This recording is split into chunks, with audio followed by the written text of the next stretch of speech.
Bulavinaka and welcome to For the Record. Fiji's been ticking all the boxes recently so far as economic growth and increased investment is concerned. Tonight we speak to industry leaders, captains of industries, the people responsible for injecting life into Fiji's economy. One such individual is Malaysian millionaire Sir Morgan Lodinadin, the owner of Carpenters Fiji Group. With investments in property, a chain of supermarkets all over Fiji, and other million-dollar businesses, the Carpenters Group makes up a large chunk of the economy, and he tells us tonight his thoughts about where Fiji is headed. So Morgan, thank you very much for speaking with us today. As we sit here today, you've been in the country a few days, talking to your executives, getting a feel of the business. What is your view of the Fiji economy now that elections have been held? My view is a little bit different from what I've been hearing the last few days. Everyone thinks that we're on a cusp of an economic boom, and it's all going to happen like auto control. My personal opinion is we've all got to make it happen. Okay, so responsibility is fairly and squarely on the shoulders of government, because they have the largest say in running the economy. But arguably about 50% of the economy is controlled by government in one form or another. Okay, they have control on policies. They have proved to be very innovative in the last 3 to 5 years that I've known them. They've got lots of great ideas. And with fair play being the name of the game in Fiji today among all the various communities, which they have brought in a very good manner, I would say, for a multiracial country. So government is totally responsible at the end of the day in most countries around the world. And then when it comes to the business community, okay, the local business community is a very erudite group of people, and the traders here, if given the local traders, if given the great opportunity to make money, which is what they're all about, I would say incentives, tax, and will be the key to get them going. Okay. Foreign companies like ours and investors from overseas, to a large degree, will need to have red tape cut completely, because Fiji, in my personal experience over 5-10 years, 15 years I've been coming in and out of this lovely country, red tape is a legacy from past. We've had governments that have been semi-socialist in the past with socialist thinking, so a lot of red tape is built up. You need to clear all that red tape, because foreign investors need to know what's on the table even before they turn up. And when they do turn up, it's not the warm welcome that's going to make them happy to invest in this country. It's the clear-cut decision-making process and what's on the table that's on offer that's going to make them make the decision. So, well, these are all the various things that have got to come into position before we see an economic boom. Okay, but definitely the sentiment is right. People are positive. Yes. Would you say that there are a lot of these investors waiting? Or are they already here, getting a feel of the place? The question is, what is there to invest in Fiji? So, what are the sectors are there to invest in Fiji? It's a small economy, okay? And one has to see what's on offer. So, you can invest in a bit of property, but are foreign investors coming all the way here to invest in property? So the question is, what's on offer? And so the answer to your question is, which you put to me, is, are there waiting out there? There is plenty of money floating around the world looking for opportunities. Fiji is definitely one of those countries that now is on the plate. It's on offer in terms of investment. That's no doubt about it. What would you say is on offer, given your expertise? Where do you see the new opportunities?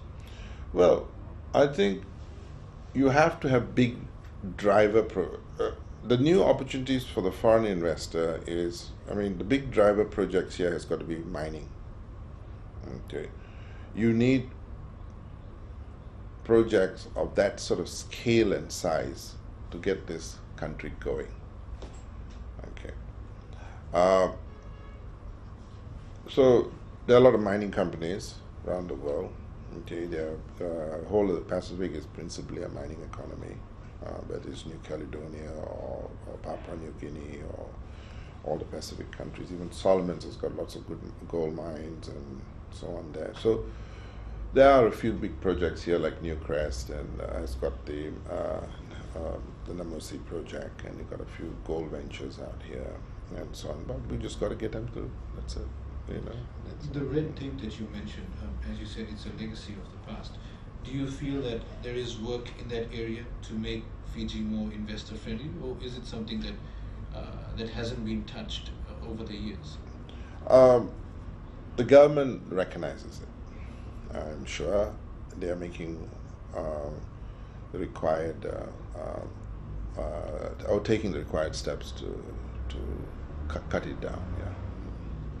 How's the investment climate in Fiji now compared to the rest of the region? I take on board what you said about red tape and the where to invest, but as a climate. Okay. Well, I'm a betting man, so as far as I'm concerned, yes, the climate is very good, and we ourselves will definitely be upping the ante by putting a bit more investment into Fiji. Yes.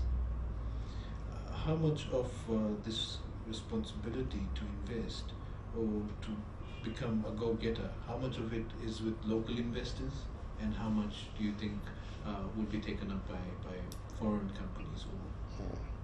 The local investors know the landscape of this country. They know how the whole economic community works. So they will be obviously the first people to, in any recovery or of growth of the economy, they'll be the first segment to invest. But they would go for the traditional things, which is their own businesses. They would spend more improving their facilities, what's on offer, expanding their own businesses by increasing their capex budgets for the coming year. So I think that's given. A lot of people are going to be doing that in the next 1 year. So that starts the economy, kick-starts the economy literally the day the election's finished.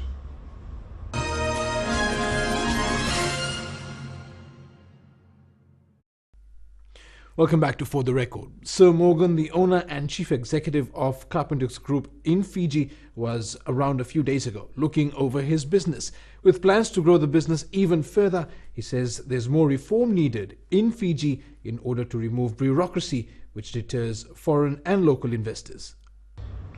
What does the election mean to the Carpenters Group as a business? We've always been very positive about the government. So we know the government is a good government in terms of fair play and being progressive, innovative. They're very innovative, and a lot of young people involved in government, and so that's good.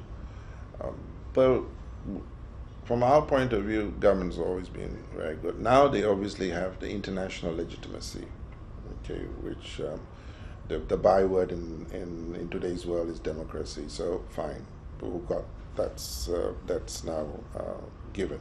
Okay, it's happened. So, and we've got a popular government, very good landslide. Well, I would think in Fiji politics, this is as good as you can get in terms of parliament control. So all that stability comes back to the country. But We've always been investors, and we will continue to invest as we go forward. But obviously, we will definitely increase our investments in the next few years because we really do feel very much as like all the other local investors. Yes. Speaking of investment, would you be able to speak about some of the more immediate projects that Carpenters Group is looking at? Well, last year we bought a water company called Island Chill, and we're now running the factory in full production, and we're going to increase it to a 300 container a month plant, principally for export. So that's being done as we speak. Okay. We've this particular trip, I've given the go-ahead to build our group HQ, which is at MHCC, okay, and that's going to be a 18-story tower. Part of it is already built, so we're going to finish it off, and we've had tremendous interest from local companies, foreign companies operating locally to rent as well. So that tells you that everyone's positive. So that's the project we're taking off, and we have got a few other projects in the pipeline. But these are the two immediate things that we're currently doing. Yes. Last time we spoke, you told us about the foreshore project that Carpenters has had for a while now. Has there been any progress? Do you have a launch date maybe? We're waiting for government approvals now. We've submitted all our plans, and we believe it's a very viable project, and definitely lots of interest in the project. So we're waiting government. A bit of red tape. All right, just the last question, Sir Morgan.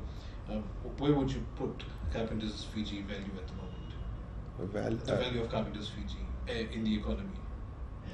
Oh, well, I mean, we are basically a company that is always trying to contribute to the economy.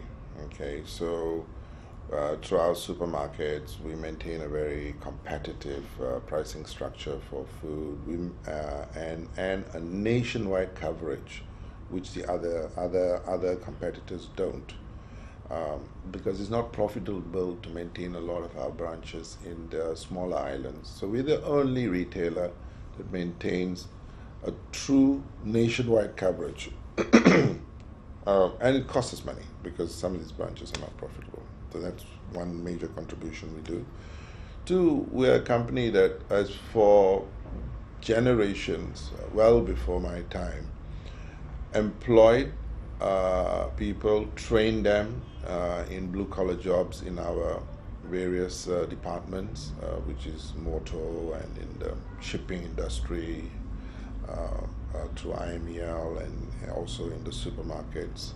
So we have a lot of on-site, on-job training, and a lot of these staff of ours over the years have enjoyed the training facilities and then moved on to other companies, moved on overseas as well. So that's another major contribution, and we continue to do that, train a lot of staff. That's another key contribution we have for the economy. And above all, I think, we've been around close to 150 years, and we employ about 3,000 people currently,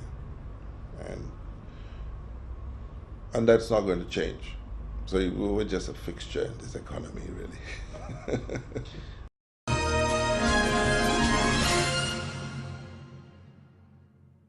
This is For the Record. We're taking a look at Fiji's economic climate and the sentiments of investors post-elections. Speaking of elections, it's triggered a renewed interest in new business for Fiji. A number of large businesses that we've spoken to have the same sentiment.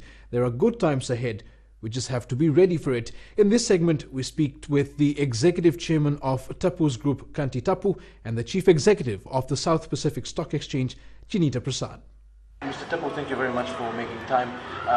We're at the pre-budget forum, the first time this is being done.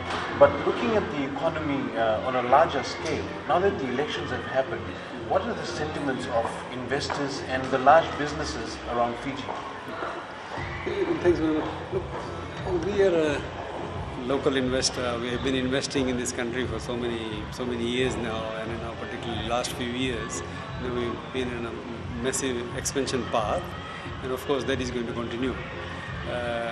People like us are always looking at this thing as a very long term, but obviously with this election and the parliamentary democracy, there's going to be a lot more interest, I believe, from foreign investors as well. And I think this country is going to just experience a very, very big growth in the next few years. There was this feeling that there would be an economic boom after the elections. Everybody was talking about how there are people waiting to enter Fiji, and even the existing businesses are waiting for the elections to finish. Do you feel that that is the case, that there's a lot waiting on the sidelines? Very much so. Like I said, for local investors like us, we are here to stay, and we're always looking at this as a long term. But there has been a lot of activities which they have sort of been planning, and I'm sure that now you'll see all that coming into pipeline. I think we're going to go through a massive economic growth in this country. One of the issues, speaking to some of the other investors, is red tape, some of the procedures and bureaucracies that exist. From Tapu's experience, is this something that we need to work on?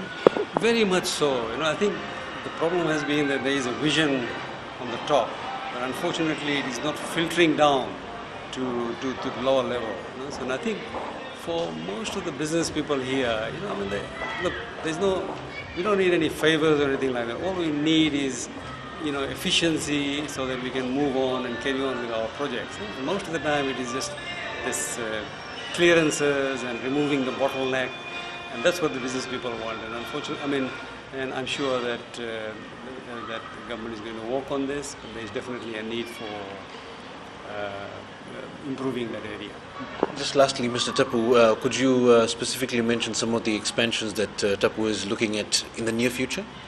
As you know, there's a big project that is going ahead, Tapu City Lotoka. The work is already started, and there are quite a few other things we are looking at, just existing businesses. There's an expansion program. Our manufacturing division, as we talk now, we are about to complete our ice cream manufacturing operation. So for the first time you will see a top international brand which we have been marketing for such a long time is now going to be produced in Fiji, and not only for Fiji, but it is also going to be for export market. So Fiji is going to be used as a base to export to other countries as well. Janita, thank you very much for making time for this interview. So far as the economy is concerned, and the stock market in particular, what sort of changes are we seeing post-elections?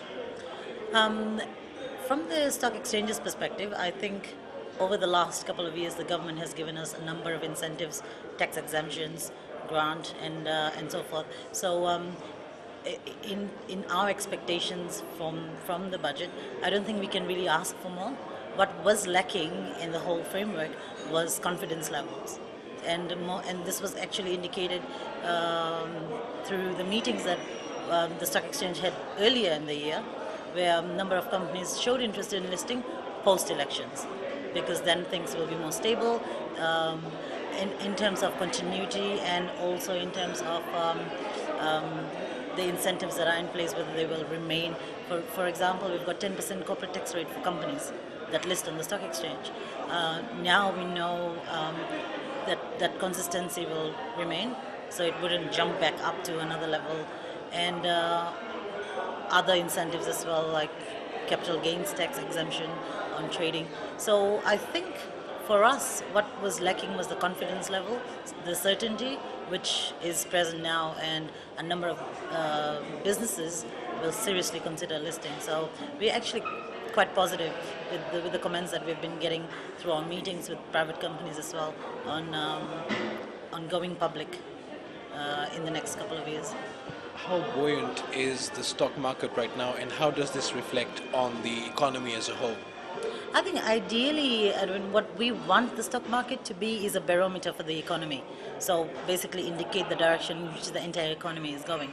And we are lacking in that in terms of liquidity because it doesn't have enough people buying and selling shares. And we're also lacking in terms of listings because what the GDP is made up of is not reflected in the companies that are listed in the stock market. So once we get that balance where the contributors to the GDP are present in the stock market, tourism industry, agriculture, construction industry. If you can get some players from those industries present on the stock market, then people are able to actually capitalize on returns that these industries are generating as well. So if the industry is booming, and thus the economy is booming, the individuals and investors and shareholders, through investing in those companies, should be able to get a better return as well. Let's combine what we've been talking about, the interest in listing in the stock exchange, the industries and sectors that you've mentioned, and the future prospect in the fact that more people more companies are likely to list in the stock exchange. If we go back or go down a few years from now, what could we be seeing in the stock market as a whole? Are we talking about an entire shift upwards in stock trading and stock values? If you look at the current trend, even without new companies that coming to the market over the last couple of years, what we have seen is positive sentiments amongst investors because, of course, there's the liquidity in the financial system where returns from fixed income securities are not very high. So individuals, retail investors, even institutions are being driven towards the capital markets to look for better returns. And that is working in our favor. So if you look at the stock market, it's all about supply and demand. The demand over the last 2 years has been improving a lot, and that's because more people are flocking to the stock market trying to look for companies they can park their money into where they'll actually get high returns. What we have been lacking is the supply side. There is not enough companies there with shares available for these people to invest in. So now with this change, going forward with the elections over and with the democratically elected government in place, we have that heightened confidence that the governor spoke about this morning as well, where we will address the supply side as well. So now we've got the demand, which has been on a positive trajectory over the last 2 years, which also has been a direct result of our increased investor awareness programs. So all the seminars that we do, it's all about saving and investing for your future, which people really don't think about. So that those financial literacy programs are also helping us create the demand for stocks. And now looking on the flip side, there needs to be stocks. And right now, with the number of interest we have in people wanting to buy shares, it is ideal time for companies to actually not only look at funding through borrowing, but capital raising through the stock market. And of course, 10% corporate tax rate. That's one of the biggest benefits that they derive out of it.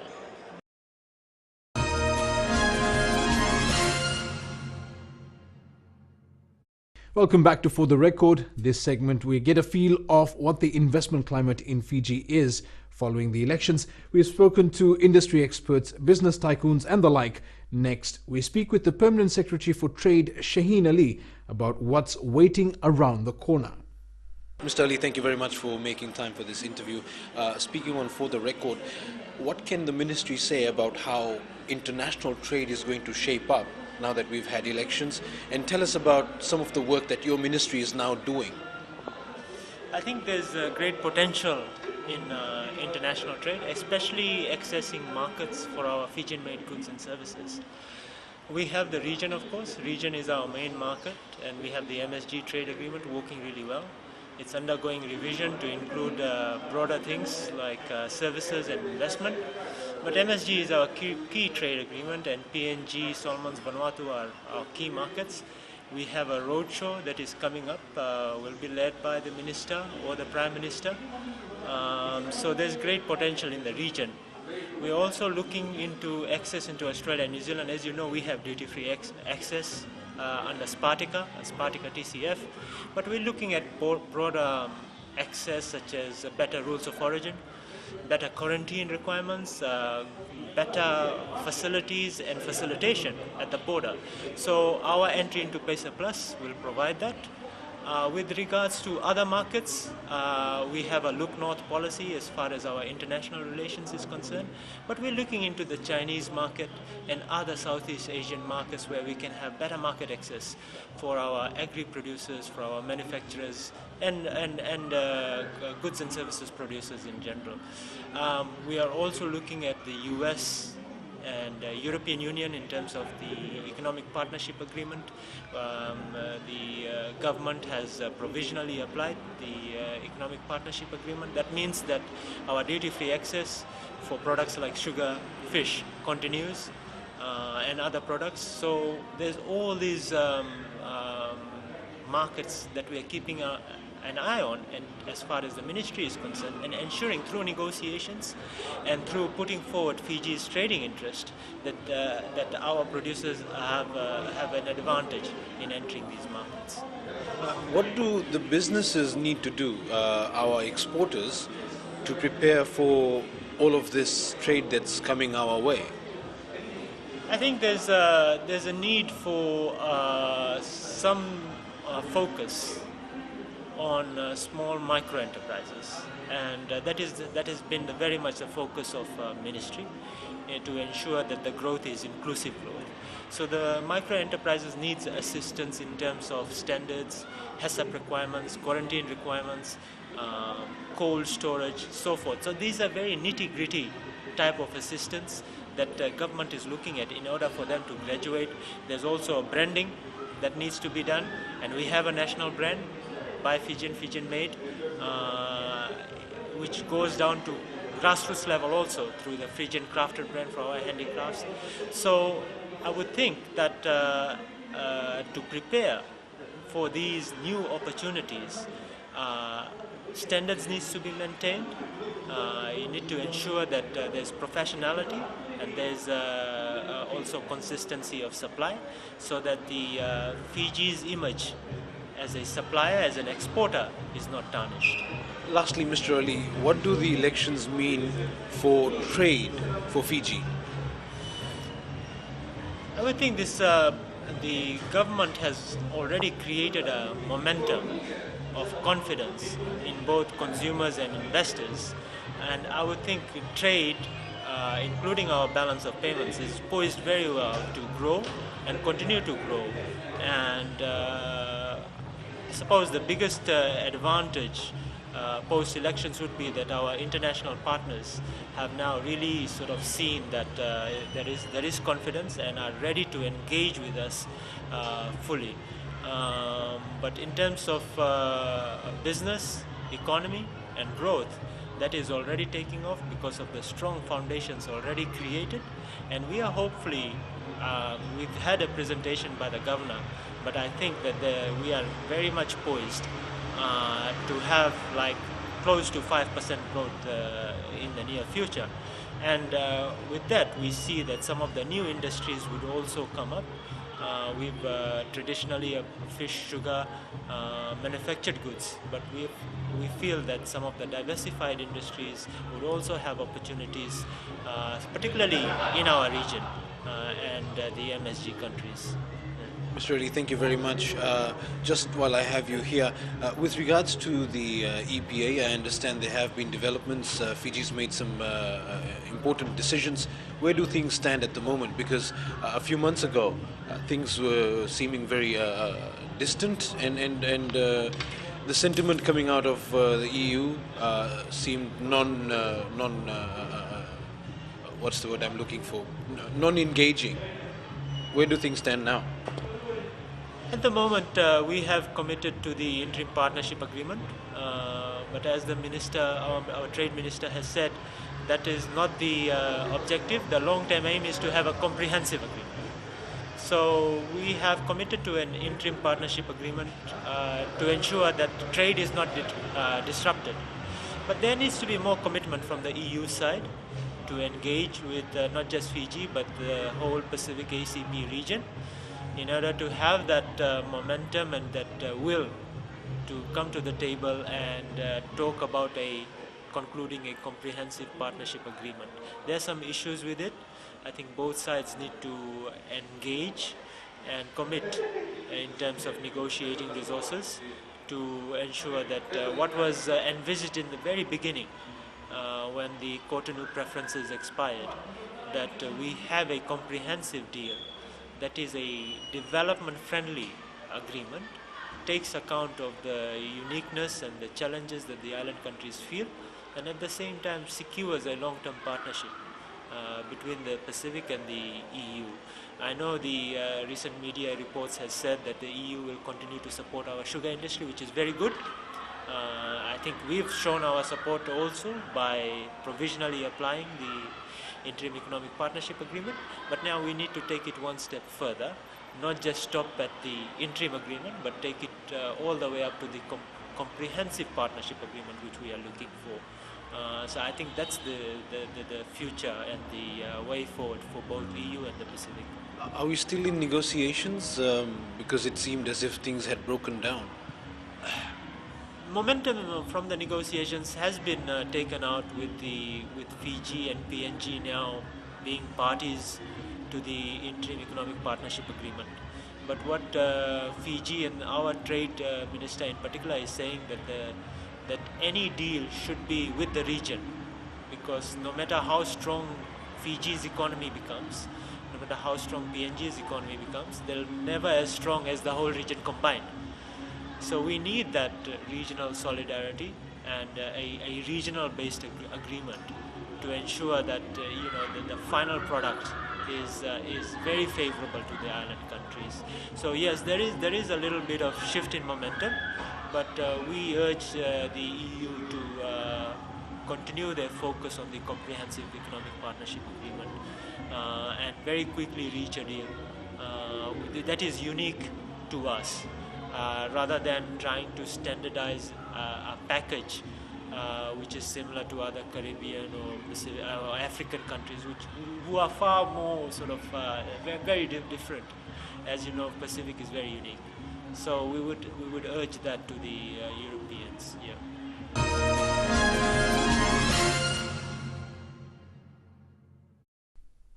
In our last segment tonight, we take a look at yesterday's pre-budget forum in Suva, the first time that people from every facet of society came together to have their say in what should be in the 2015 budget.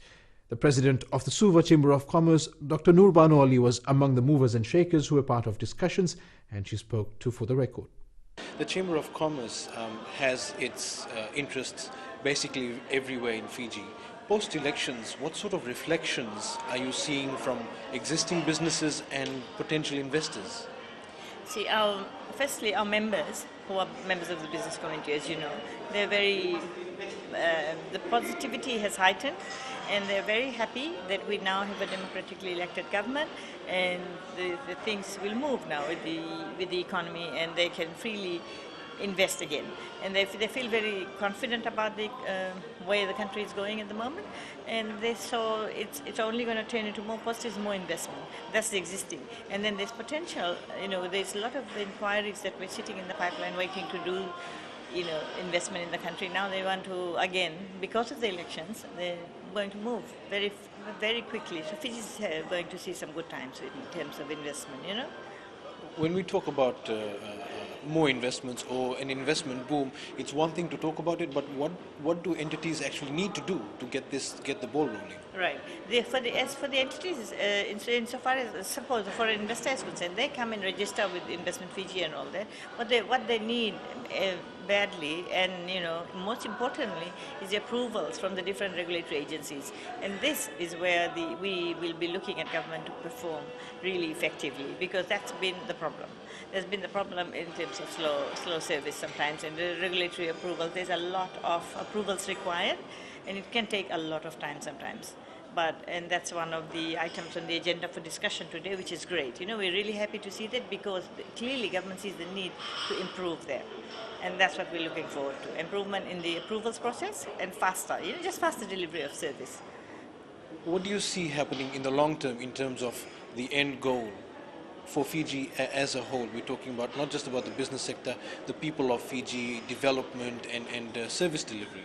You see, what happens if once the business and the economy is allowed to move, it translates necessarily into employment and translates necessarily therefore into more income for people and better lives, and the rest follows. So it's very important that business is the focal point, and this forum today recognizes as well that private sector is the focal point, and they are the risk takers, and they need to be happy with the business climate and the environment, hence the positive the confidence after the elections. And so the main thing is to support business. If business is supported, it translates into people being employed, translates into money for people. A wider group is got employment, a wider group has more income at hand. So it's all good all around.